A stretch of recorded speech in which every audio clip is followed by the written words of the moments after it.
Oh, What? man. What's wrong? Guys, I just had a. Oh, go ahead, Reese. I got nothing. Let us know. Let us in. I just had a record-setting pee. I think it could be like Guinness World of Records. It's definitely like Austin Powers. Reese, you had mentioned that. It's beautiful.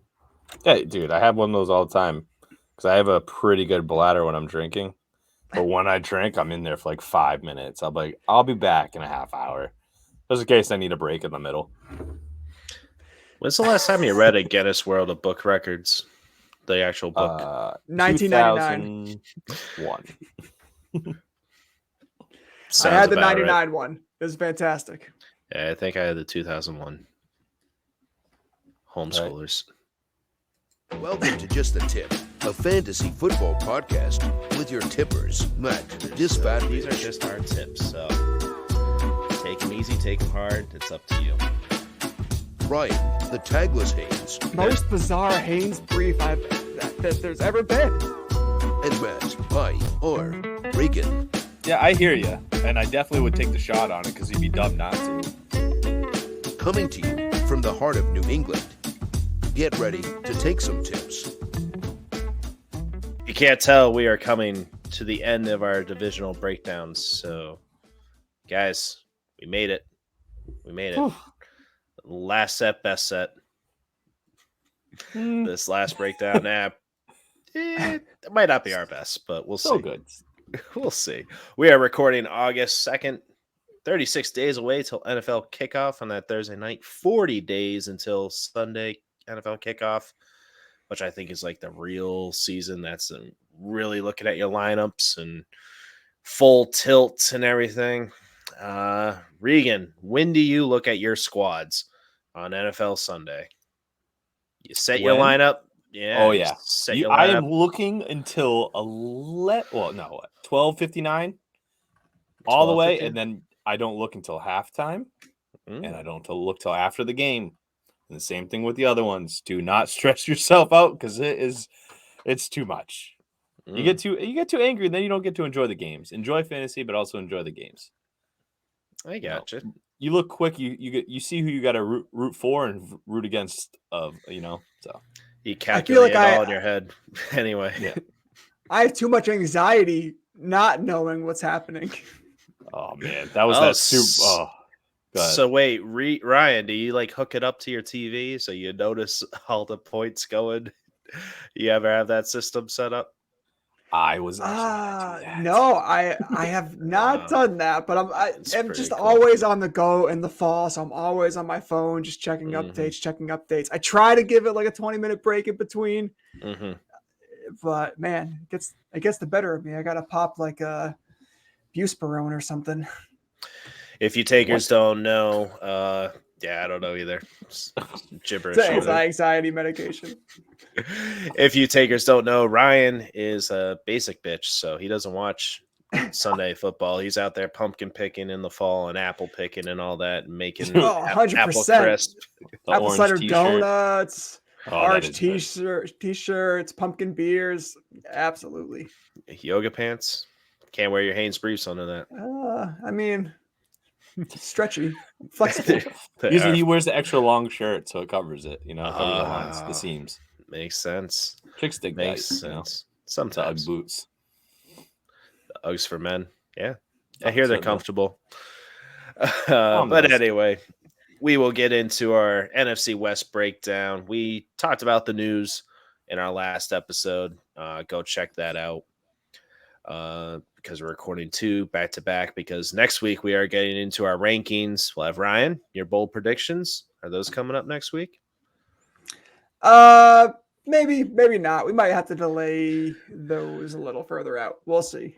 We are coming up 2 weeks away from our draft, our big league draft that we've been in for like 15 years now. So we're going to get through our rankings and then see what happens. Man, Ryan got lucky. He gets to wait until almost the season to make those bold predictions, put his tip on the line.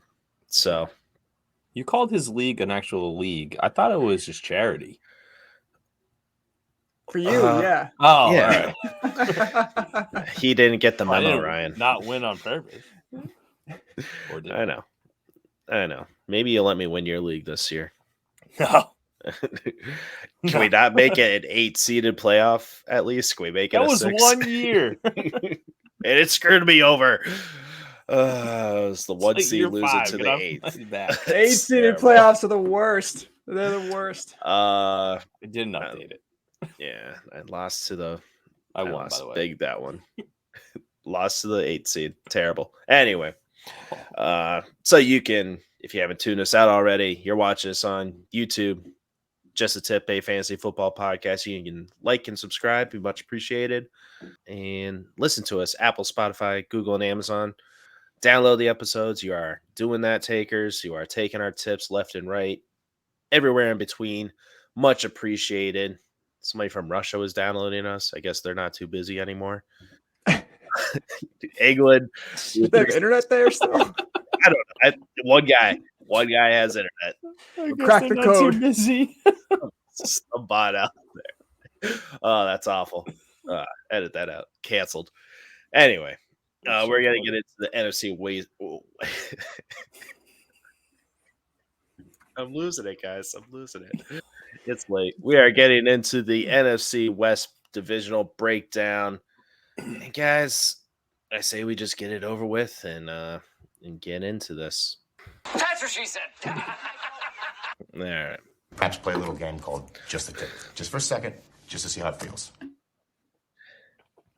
We made it, guys. We're almost there. So, all right. Who's going first? All right, buddy. Just the tip of this one is the Seattle Seahawks, boys. 7-10 last year, 4th in division, as expected.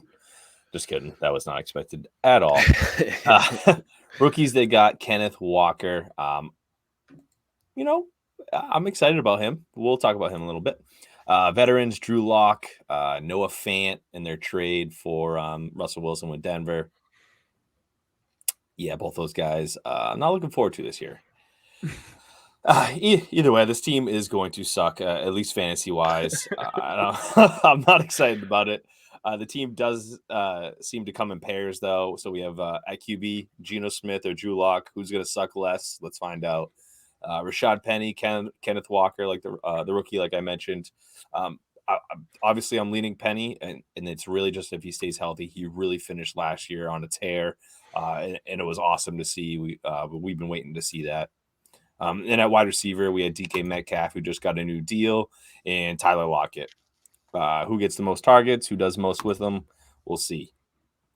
But out of those 3 competitions that I really want to hit is really the wide receiver battle. And I really just want to talk to you guys about like the ADP and what we think is like the smart move. It's really tough, especially when you got 2 like really unknown QBs. Geno Smith definitely played with them last year, but Pete Carroll has said, even though he's out with COVID right now, has said that there's definitely a battle here, and Drew Lock is still up for grabs at QB.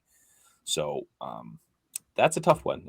Anyways, let's get into the wide receivers. DK Metcalf, wide receiver 19, ADP 45. Lockett, wide receiver 37, ADP 90. So quite a bit of difference right there. But with Geno at QB, guys, last year, Lockett did get the most targets. I talked about this a couple weeks ago. But he got 30 targets from Geno while he was playing. DK only got 22. Now, it's only an eight target difference. But either way, Metcalf actually outperformed even with the 8 less targets. 19 catches, 245 yards, and 5 touchdowns. I don't think that's accurate, the 5 touchdowns. Don't quote me on that one. But either way, he still got 245 yards on 19 catches. That's not bad. 246, actually, out of 21 catches for Lockett. So in comparison, if you guys could spot check me on that touchdowns, I don't even know what it was. I'm looking it up. Either way, Metcalf, he's the better, more opportunities wide receiver. He's going to do more with those catches. You're really looking for Lockett to get the boomer bust. Last year, it sucked last year. I don't know. Did you guys have any shares, Ryan? Do you have any shares of Lockett last year? Because he really killed me. I was, high praise the past couple of years, and it didn't go over well. Yeah, we had him in the session takeover too. Oh, right. We finished top 10 out of the whole tournament, which was like 96 teams. And Lockett, who was super reliable with Wilson, just totally, we couldn't even play him by the middle of the season. Right. It's tough. And obviously Wilson went down with the thumb injury. It really killed us in fantasy wise if you had him. But moving forward, Russell Wilson's gone. We have these two backups. In the past 5 years, guys, wide receivers and bottom top 10 scoring offenses, which I think this is going to be. I think that's pretty safe to say that they are not going to be the best. Probably bottom 10. The average wide receiver finishes at wide receiver 32. There's just not a lot of work around there. And yes, they might be the only one, but it's tough to get that QB to get you the ball and actually do something with it when the defenses can actually just hone on the number one guy.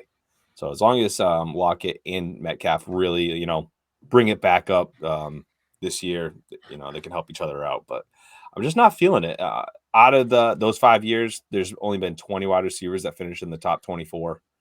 That's average. That's a range through 1 to 24. There hasn't been any ones. I'll just be honest right there. But it is really minimal on getting a good wide receiver. So I want to ask you guys, do you guys like, I'll go with you, Mac, since I already talked to Ryan. Do you like DK at, 45? What is that, round 3? Or Lockett?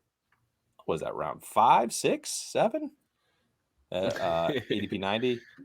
I want to go DK. Let me ask you this first one. That's Do you 8. think he's 8? Do you think he still produces after getting his contract, but he has a shitty quarterback? They're both athletes. You don't want him as your wide receiver 1. You don't want him as your wide receiver 2 either. So it depends with Metcalf. If you're going running back, there's no way I'm taking Metcalf. But if I go wide receiver, running back, I'm like, okay, I might take the chance on Metcalf.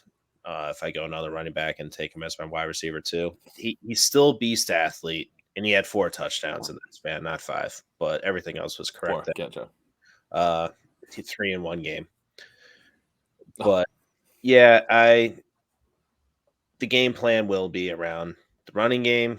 So that's what they got to focus on. But when Penny goes down, they're going to have to pass the ball. I think Pete Carroll is going to be fighting for a job, or this is just his last hurrah anyway. So he might check out. Old. Yeah, but out of both of these guys, I think I'm staying completely away from Lockett. 8th, 9th round with Lockett, though. I don't mind that. He'll have some of those boom weeks for you. Somehow, some way, he will. It's a wide receiver 4, maybe. Yeah, flex appeal. That's all. Ryan, you feel the same? Yeah, you could throw a dart at Lockett. I do think there's probably guys who are around that ADP where they might have some more consistency, and I'd rather probably gravitate towards one of those guys, unless it was some kind of like best ball league or something along those lines. DK though, guys, I'm looking at this and I'm like, 22 targets in 4 games. That's what, 5.5 targets a game. That is not, it's not good for consistency. No, it's not at all. And I mean, granted, Geno Smith. Damn baseball. You got strike on our channel there. Yeah. I thought it was big news there. Damn. No. But no, DK, listen, Geno's going to have an entire offseason to prepare to be the starter, which he's not going to get thrown into a situation. You might see some increased targets to Metcalf because they're going to work on that relationship. Mm-hmm. But again, ADP 45, and you're looking at a guy who had 5 targets per game from the quarterback who he was playing with, and he's going to be playing with. So don't love it.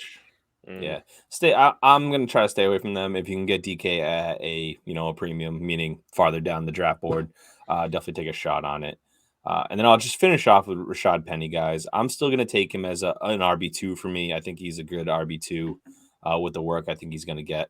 Kenneth Walker definitely scares me because they're definitely going to use him. Penny does get hurt. We always know this. So that's about it. Rashad Penny. Do you guys feel comfortable RB2 really quick? Yes or no? Absolutely. So. All right. Simple enough. Guys, I think this conversation really just shows that we're going to try to stay away from Seattle fantasy-wise. Yeah, when you're looking at Lockett there, just some context. You got Elijah Moore around him, Juju Smith-Schuster with a better offense, better quarterback. I'm probably going there. This guy, though, Devontae Smith or Tyler Lockett? Who are you going with? Ooh, that's a good one. I like Devontae Smith. I think he's going to be more consistent. I think so. Think so as well. And then it'll just be taking a quarterback around there. You got Brady, Stafford, and Rodgers. So, Ooh, baby. yeah. That's so nice. Is I'll it? take one of them. I'll take two of them. And then around Metcalf, you got McLaurin, Waller, DJ Moore, Travis Etienne, Elijah Mitchell. I think I'm going running back there. Yeah, so it looks like DK's fallen in the draft board for us. Let's hope Definitely. so. Just how far? We'll see. Let's get the word out, though, so we can get them later. Yeah. Great. Hey, everybody listening, let them drop to the 6. Boys. Speaking of dropping, San Francisco 49ers, 10-7, third in the division. Their additions, rookie running back Tyrion Davis Price, excuse me. So, as we discussed last episode, Deebo Samuel with his contracts, the ink is still wet, just happened. There were reports about him being the wide back position and how he didn't like it and how he doesn't want to keep on doing it. He flat out said that those are false. If you go look at the report on him, his press conference, he's saying he wants the ball. He's not sure where those reports came from, but he couldn't talk about it during his contract negotiations, which makes sense. But do you guys buy that? Because wide receivers, they don't want to get beat up like a running back. They do want the ball, absolutely, but running up the middle between the tackles, I don't think he wants to do that anymore. So I'm taking down his rushing ability by like 50%, or production rather, not ability. Still has the ability, but I don't think he's going to be used that much, especially when they have a full running back field. What do you think, Ryan? I think I might look at it in a different perspective. I think this is more of like the 49ers just invested in him. It's only a 3-year contract. They're not going to cut him. It's going to be way too much of a dead cap hit. So he's got his money now. Just give me the ball and let me try to win some ball games for you guys. I think that's probably going to be Deebo's mentality. Same the coaching staff and management. They might be thinking, hey, we got to protect this asset. We just signed this guy to some big money over the next 3 years. And they're probably going to use, if they use him less in the running game, I think it's because of that, not because of Deebo. Yeah, they only have one mostly healthy year with him. So, yeah, I agree with you there. Might want to protect their investment. His ADP is wide receiver 6, 16th overall. Yeah, that's about right. You get your running back 1, then you get him as your wide receiver 1. I like that start. Regan, George Kittle here, tight end 4. You think he'll get around there again, top 5 tight end? Oh, okay. He missed 3 games last year. He still has a big playability, and he isn't touchdown dependent. But why don't you like him in the top 5? Really injury, but the main concept is Trey Lance. I'm very skeptical about his play. We haven't seen him really play in general. We haven't seen him with the tight end. We haven't seen him with this offense as much as we would like to by at this point. So to use such an early pick on a guy like him on such a hard spot at tight end, we always talk about how tight end's so hard to draft. It's just makes me uncomfortable using a pick so early. ADP 42. I think I'm taking the shot on the big talent Kittle. Good. Get him out of my way. All right. Mark him off my draft board now. So you going to take Waller instead of him? Yep. Oh, bold. Want to make a bet? Yep. Kittle does better than Waller. Season end. Nice. Write it down, buddy. Finally, we got a bet going. Finally, but yeah, we got like 8 of them. Me and you, personally. Oh, here it is. There we go. You and me have. Oh, this is great podcasting. Away from. Man, I have Waller top 5 tight end. Yeah, that's the only one we have. So we already have that. All right, cool. Yeah, I'm gonna run it again though. It's double or nothing.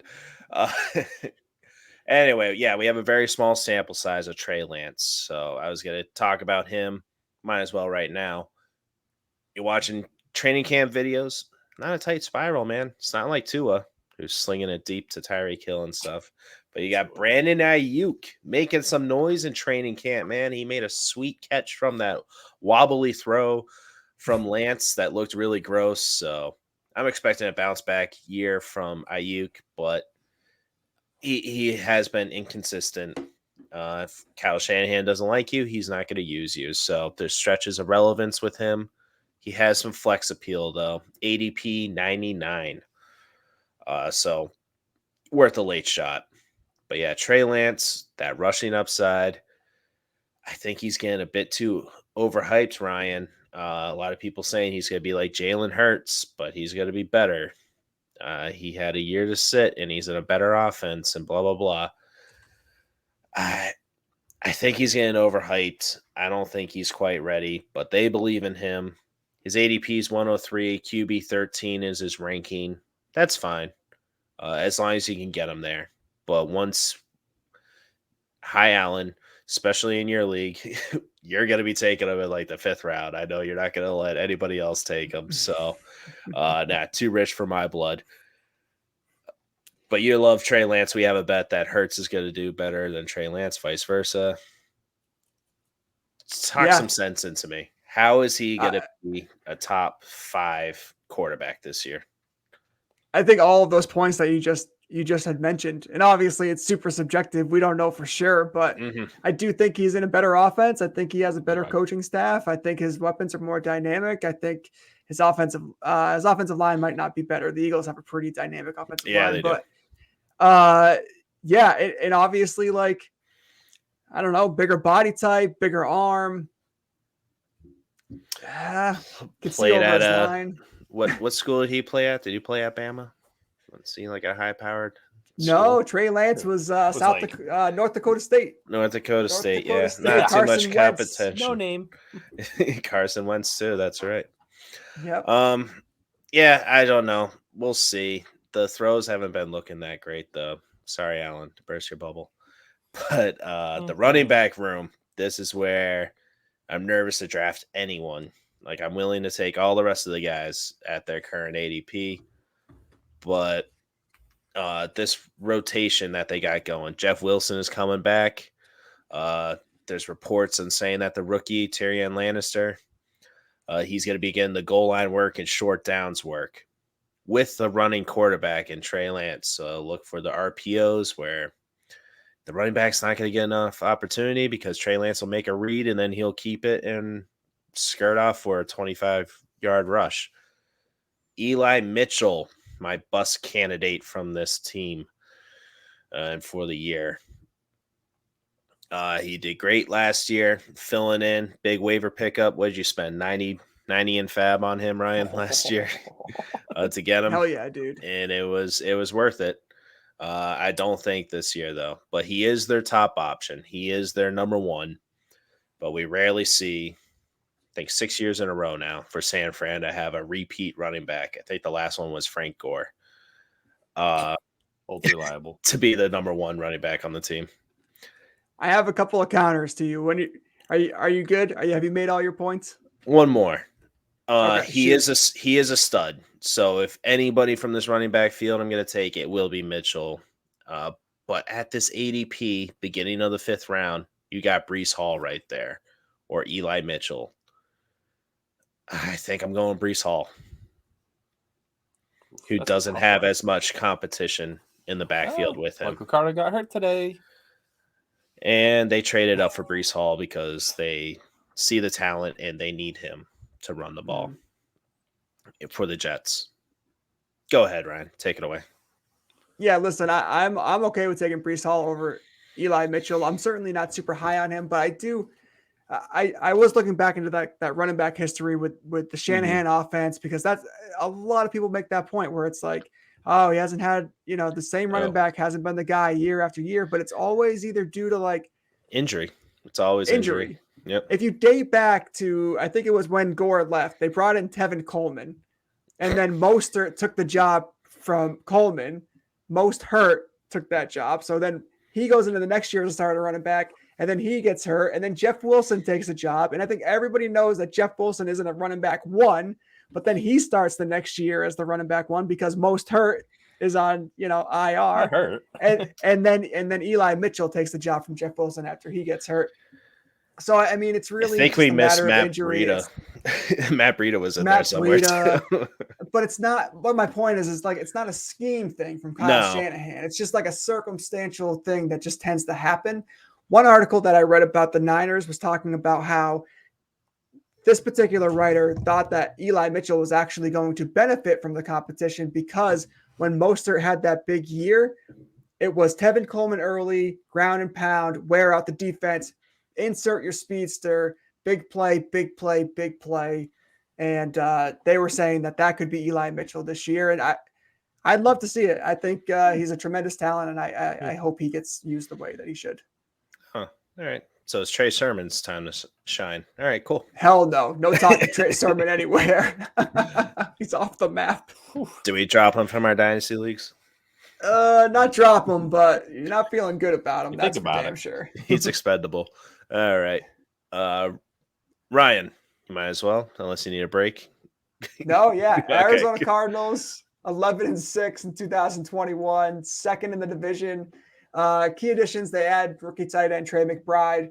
Veterans, you had that big draft day trade where they brought in Marquise Brown. Where we broke the news to you first. Sure did. Live on YouTube. Darrell Williams, running back from the Chiefs, also signed with the Cardinals just to help out James Conner there. So he's going to be replacing Chase Edmonds and what his role was. But I want to start off with Conner. He finished as RB5 last year. Touchdown machine, established himself as a reliable weapon in the passing game for Kyler Murray, especially with Hopkins missing time. We all know Hopkins will be missing time, that's for sure, at least 6 games. And right now, James Conner, I think, is a tremendous value. His ADP is at 18. He's being drafted 33 overall. 2 out of the last 4 years, this guy has finished as a top 6 running back. I don't necessarily see his opportunity changing all that much from last year. When Hopkins comes back, obviously Brown is an additional weapon in that offense. I still think James Conner is top 10 running back. I still think there's like a 95% chance that he outperforms his ADP. Do you guys disagree with me there? I don't at all, but you know how I feel about James Conner. Regan needs to change his shorts. Again. Yeah, absolutely. He's blushing over there. But no, Conner is a guy. I think he's just being overlooked. I think he's a great value. So even if you reach for him a little bit, let's say you pick him at like the running back 13 or 14 overall, I still think you're going to get a good return on investment. Even if you stop talking about him, please. I was trying to keep that on low. All right, dude. No, we're in the same leagues, dude. We are here to help the takers, not ourselves, Regan. Yeah, we're not supposed to be in their leagues, though. This is why they pay us the big bucks. Get out of my head. Absolutely.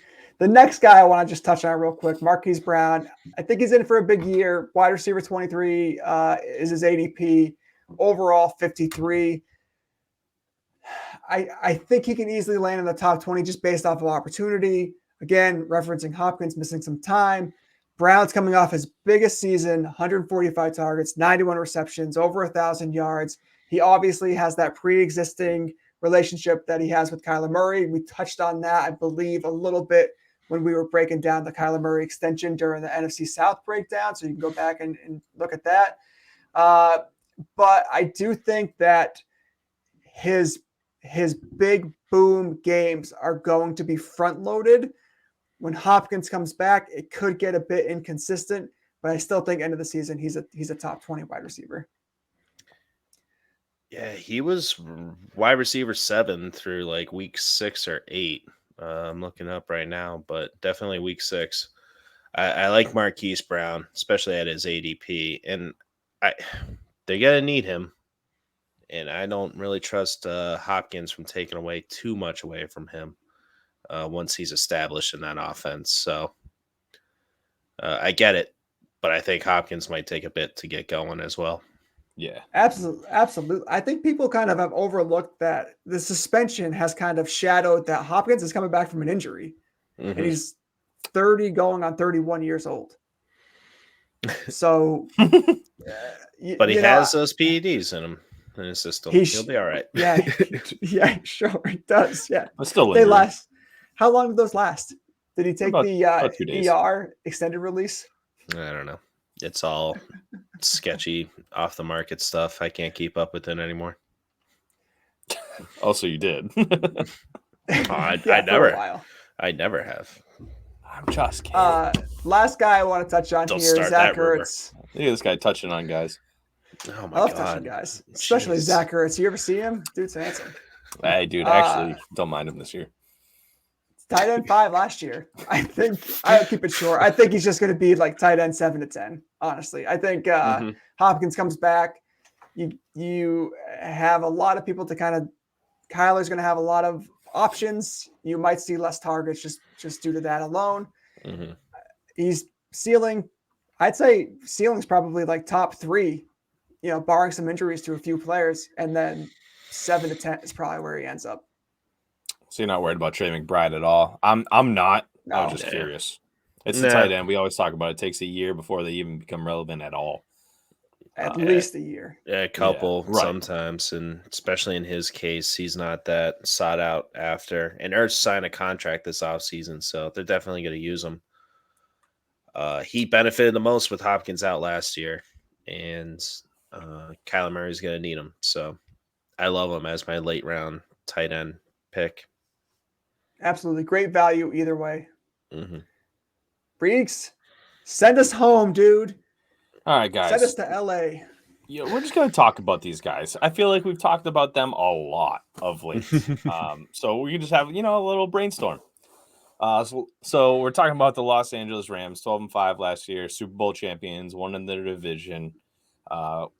What's to say? They were awesome last year, and they were fun to watch. And I was so pumped that Matthew Stafford got that chip.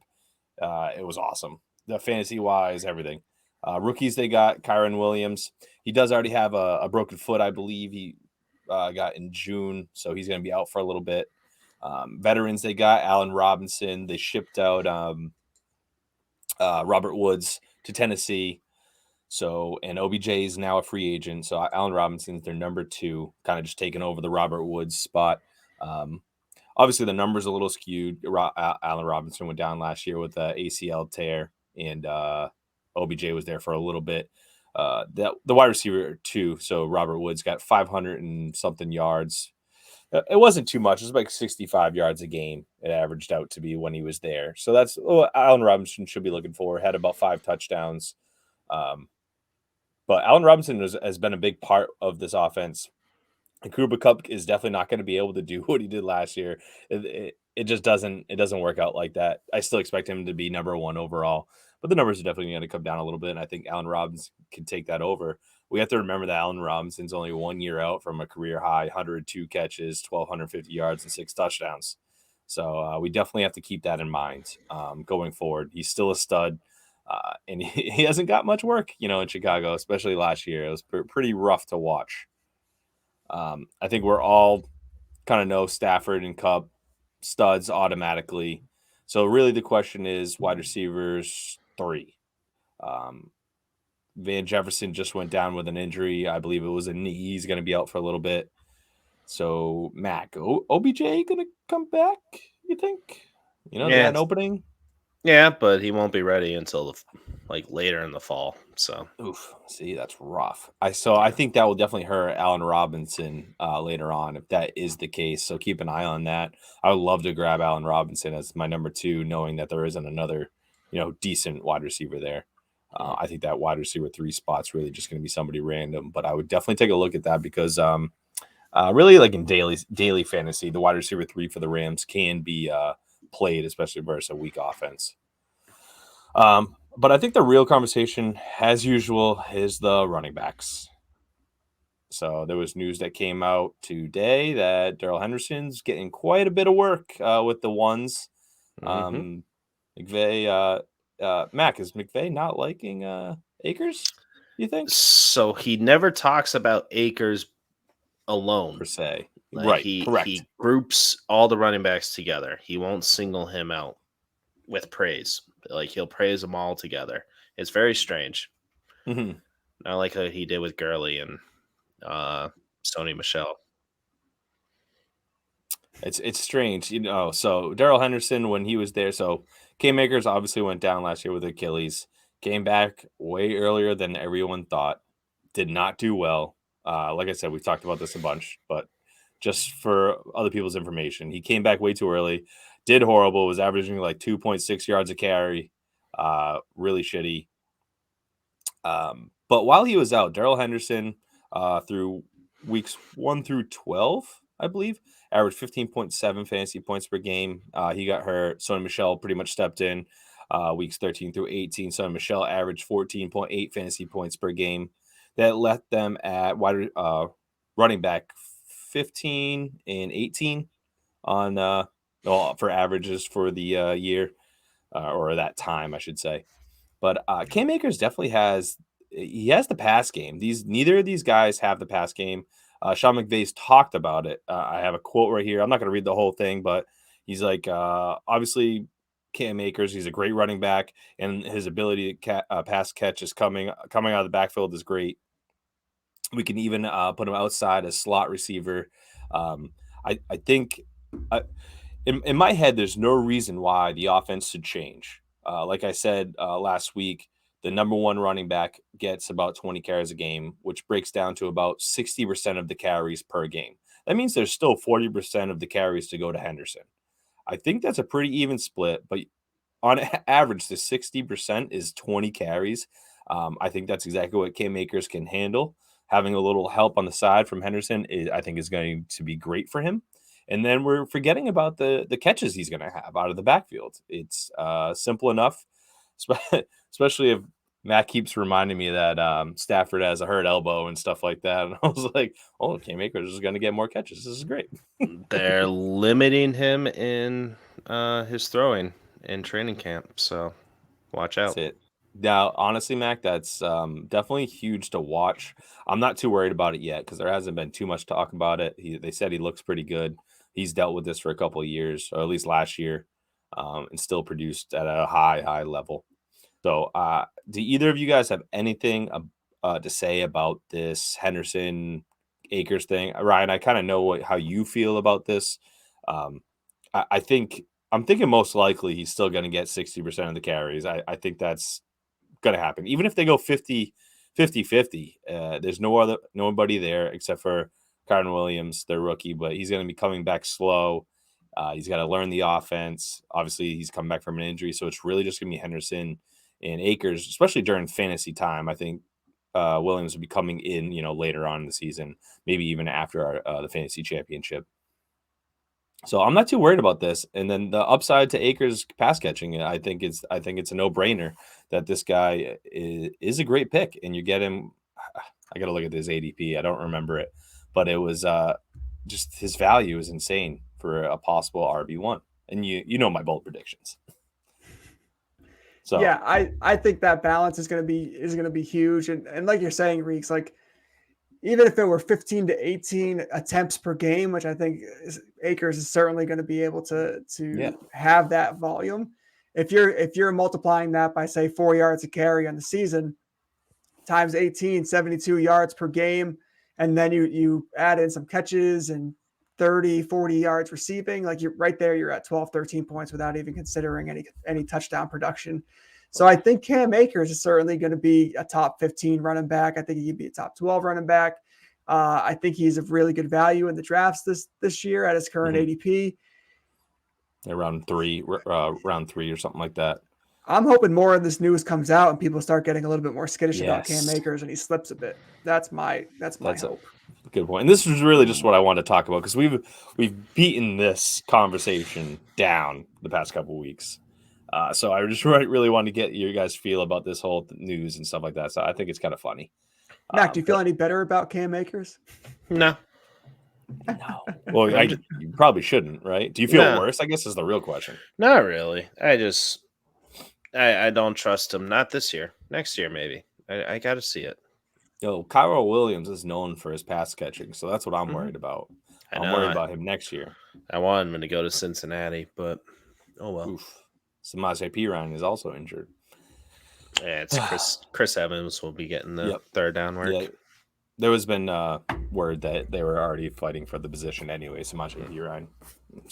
But anyways, back to the Rams, Mac. No, I'm out on Cam Akers. You're not going to convince me otherwise. Still. We should bet on it. What do you want to bet? Top 12? Ooh, I was gonna say top 10. Top 12 sounds great. All right, he won't make the top 12. What? Bet. Oh, this is great. Just write this Write down. it down. Marker. Yep. Alrighty. Anything else over there? I know. Dude, I watched Blue this morning. It was aggressive. Oh man! All right. Think we reached the end. This isn't the leftovers? No, we're still recording. All right, guys. Let's just finish it off strong. LA Rams, Super Bowl contenders, possibly again. I'm not saying they're gonna win it. I'm just saying nothing much has changed. They still have all their main pieces that got them there in the first place, other than OBJ. The team's going to be awesome, and you always want fantasy assets from a good, high-powered offense that's going to be scoring a lot. So expect a couple points from Cooper Kupp to be spread out a little bit more between wide receivers. I think we're going to feel pretty good about all of them. All right. Well, that's the breakdown. That's the breakdown for this year. That is the final breakdown. Nice job, everybody. Congrats. We made it. Thank you guys. Much appreciated. Great insight. As always, hopefully you takers have enjoyed it. Let us know. Slide in our DMs. Just a Tip FFP. Ooh. Leave a comment. Just a Tip, a fantasy football podcast. Like and subscribe. Send some damn questions. Yeah. You want your tip-off question featured on the show? Let us know. We'll give you a shout out. All right, boys, rank the division. We know where Regan's going. Yeah. Oh yeah, I gotta get that up. Huh? Who do we talk about? I think you're going Seattle first. Last. Wow, they're pretty much ranked just the way I would do it. Rams 1, Cardinals 2nd, San Fran 3, and Seattle last. Pretty easy. I'm gonna flip Cardinals, Rams, 49ers, Seattle. Yes. All right. A Super Bowl hangover, man. I'm thinking that's happening. People forget it was lining up that way. The Cardinals were like 9-1 last year. They were. Hopkins went down, and the offense really went to shit, and that's when the Rams surpassed them. But the Cardinals were in the driver's seat for much of last year. So I'm with you, Mac. I'm going Cardinals, Rams, Niners, Seahawks. All right. I think it's I'm not gonna overdo it on the bets, but I'm just betting LA over Arizona. Right. But it's cool. It's cool. That's cool, man. Always good stuff. It's free country. You can do what you want. I do what I want. All right. Trying to bring up the outro music here. You guys got anything for the leftovers? I don't know who's playing with something. I have something to tell Ryan. Shoot. Okay. You want to do it while we're recording? Or privacy? Dude, I got baby birds in my house again. I just wanted to let him know. You got to tell them. You got to get over there. Hey, so I've potted 5 potted plants on my deck. Already had 3 in 1. I let them mature, grow, fly away. All gone. Clean up the poop. Dude. And now I got another. Now I got another one full of three more. I got birds in my flower box. I didn't call anyone. I have dead flowers in the box because I've been letting them be because I'm sick of getting lectured about the birds. I also have and the bees. Wasp nest underneath one of my flower beds. I'm also trying to leave that alone. Oh, you can kill those. I know, but I had carpenter bees in my ceiling, and I drowned them. It ruined my wood ceiling. I have such a nice wood ceiling on my deck. Max still hasn't played the outro music, and they cut like the perfect round hole. It's wild. There's somebody drilled to it. It's crazy. Yeah, you can't mess with those carpenter bees. Oh, get that, Mac. I don't know if Mac and I are a little suspicious about this carpenter bee thing. Yeah, that carpenter bee, carpenter ants. Never heard of a carpenter bee? No, I don't fuck with bees. We all grew up around the same spot. You guys didn't have that? You guys had mud wasp? Yeah, the blue ones. Mud wasp. Yeah, okay. That's for sure. I'm just trying to throw some stuff out there, and just to know if you ever heard of a llama. What about an emu? I had An llamas. emu? I had llamas growing up. I have not. Me Did too. not have emus. Yeah, we tried to race them one night at a party. That was a lot of fun. Wow. Was that the goat party? That was the goat party. Yeah, Parties. goat party. Playing Good beer pong time. with baby goats, little kids. Kids. Not That's those great. kids. Real good. See, we can't. Canceled. See you Good next night, week with our everybody. rankings.